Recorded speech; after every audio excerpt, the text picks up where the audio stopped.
डस्का सियालकोट से आगाह करें। हमारे नुमाइंदे शाहिद सिद्दीकी की रिपोर्ट के मुताबिक इस्लामाबाद कचहरी और वाना कैडेट कॉलेज पर दहशतगर्दाना हमले अफसोसनाक और काबिल मुज़म्मत है। समाजी कारकुन शाहिद सिद्दीकी और फैसल शहजाद भट्ट ने इस्लामाबाद कचहरी में खुदकुश हमले और वाना कैडेट कॉलेज पर भारतीय प्रॉक्सी फितना ख्वारिज के दहशतगर्दाना हमलों की सख्त अल्फाज में मुज़म्मत की है।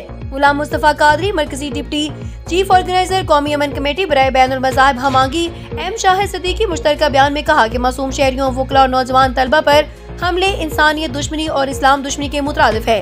दहशतगर्दी किसी भी शक्ल में कबूल नहीं। इस्लाम बेगुनाहों को कत्ल को संगीन जुर्म करार देता है। ये कौन सा जहान है जिसमें कलमा गो मुसलमान मारे जा रहे हैं। हाजी मोहम्मद आसम मुगल ने इस्लामाबाद हमले में जाँ बहक होने वालों के खानदानों से अफसोस का इजहार किया और वाना कैडेट कॉलेज पर हमला नाकाम बनाने पर सिक्योरिटी इदारों की बरवक्त कार्रवाइयों को खराज तहसीन पेश किया।